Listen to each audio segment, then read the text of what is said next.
Friends, তোমরা কেকটা দেখে বলছো যে কেকটা কোথা থেকে আসছে, সেটাই তোমরা ভাবছো না? তো কেকটা আমাকে রাত্রের বেলা 12টার সময় কাটানো হয়েছিল, এটা তোমাদের সাথে শেয়ার করা হয়নি। আমার মেয়ে আর আমার হাজবেন্ড রাত্রে 12টার সময় কেকটা কাটিয়েছিল। আজকের ভিডিওটা তোমরা দেখো। Hello friends, welcome back to my channel Anamika lifestyle. তোমরা কেমন আছো? আশা করি তোমরা ভালো আছো, আমিও ভালো আছি। আমি এখন যাচ্ছি ঘুরতে ঘুরতে মানে কোথায় যাব তোমাদের সাথে শেয়ার করব। আর কেন কি ঘুরতে যাচ্ছি হঠাৎ করে, কালকে আমার বার্থডে ছিল, তো বার্থডে কালকে কোনো কিছু সেলিব্রেট করা হয়নি। তো সবাই ঘরের থেকে মা পাপা তারপরে আমার হাজব্যান্ড সবাই বলছে যে পার্টি লাগবে। তো এই যে এখন আমরা দেখো কারা কারা যাচ্ছি। সনোর মিস, সনো, আমি আর আমার হাজব্যান্ড, মানে আমি পার্টিটা দেব আমার হাজব্যান্ডকে। তোমরা ভাবতে পারছো?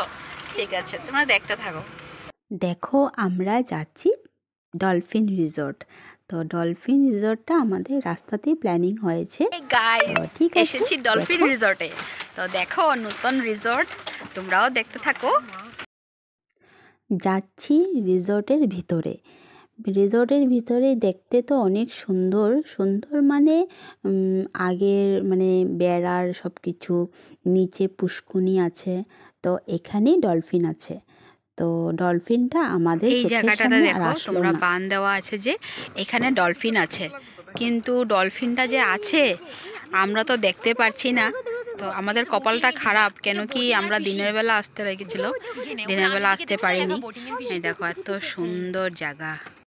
এখানের মানুষদেরকে বলেছিলাম ডলফিন কি বের হয় না নাকি, তো বলল যে ডলফিন সবসময় বের হয় না, দিনের বেলা আসলেও ডলফিনকে মানে কপাল থাকতে লাগবে ডলফিনকে দেখার জন্য। তো তুমি দিনের বেলা আসো রাত্রেবেলা আসো, তো মানে কপাল থাকলে তোমরা দেখতে পারবে। তারপর ওইখান থেকে বেরোয়ে আমরা তিনসুকিয়া এসে পড়লাম।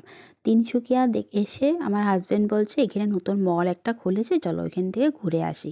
তো ভি-মার্ট, তারপরে ওইখানে গিয়েছি। ওইখানে গিয়ে টুকটাক শোনার জন্য একটু খাওয়ার কিছু নিয়েছি, নিয়ে তারপরে আবার সোজা তিনসুকিয়া আসবো, বিশালে আসবো না সেটা তো হতে পারে না, বিশাল তো একবার যেতেই হবে। তো ভি-মার্ট থেকে বেরোয়ে বিশাল গিয়েছি। বিশালে একটু ঘুরে ওড়ে ডাইরেক্ট আমরা এসে পড়েছি বগাবানি গ্রিন পার্কে। তো ডিনারটা তো গ্রিন পার্ক থেকে করতে হবে, অন্য জায়গার আমার ডিনার একদম ভালো লাগে না।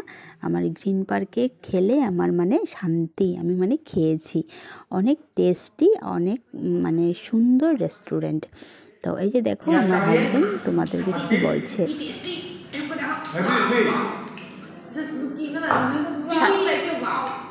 শাশুড়ি কাউকে থ্যাংক ইউ বলে দাও। থ্যাংক ইউ শাশুড়ি মা, শাশুড়ি মা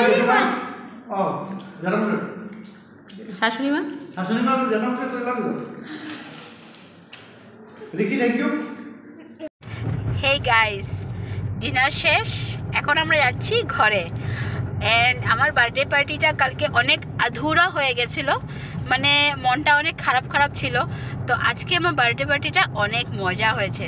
তো থ্যাংক ইউ আমার মাকে বলছি আমি, আমার মা যদি আমাকে আমার ব্লগটা দেখছে, তো থ্যাংক ইউ ভেরি মাচ মা, তুমি আমার দুঃখটা বুঝেছো। তো তার জন্য তুমি আজকে পার্টিটা ট্রিট করলে। থ্যাংক ইউ পাপা, আর থ্যাংক ইউ সোনার মিসকে বলছি আমার সাথে আসছে। আর মেনলি থ্যাংক ইউ আমার হাজব্যান্ড, ও আমাদেরকে নিয়ে আসছে। তো ঠিক আছে, আর টুকটাক সোনার জন্য একটু শপিংও করেছি। তো ঠিক আছে, থ্যাংক ইউ ভেরি মাচ মা, থ্যাংক ইউ ভেরি মাচ। ঠিক আছে, আমরা এখন ঘরের জন্য বেরোয় গেছি, তো ঘরে গিয়ে দেখা হচ্ছে। হেই গাইস, এসে পড়েছি ঘরে। তো ডিনার শেষ, এনজয় ফুর্তি সব শেষ, বার্থডে পার্টিও শেষ, সব কিছু হয়ে গেল ফিনিশ। এখন ঘরে, লাস্ট টাইম তো ঘরে আসতেই হবে না, ঘর ছাড়া তো কোথায় যাব। তো ঘরে এসে পড়েছি। ঠিক আছে, আর আমার এই ব্লগটা তোমাদের কেমন লেগেছে প্লিজ কমেন্টে জানাবে। আর প্ল্যানিং তো ছিল অন্যখানে যাওয়ার, কিন্তু সেটা আর হলো না, টাইমও শর্ট হয়ে গেছে। তো ভালোই লেগেছে আজকে দুপুর থেকে, দুপুর না 3টে সাড়ে 3টে থেকে আমার টাইমটা অনেক ভালো কেটেছে। যেটা কালকে কাটানোর মানে আমার টাইম ছিল সেটা আজকে কাটিয়েছি। ঠিক আছে, তো কী আর বলবো, লাস্ট কথা, বাই, গুড নাইট। তোমরা ভালো থাকবে, সুস্থ থাকবে, আর আবার নতুন একটা ব্লগ নিয়ে তোমাদের সামনে আসবো।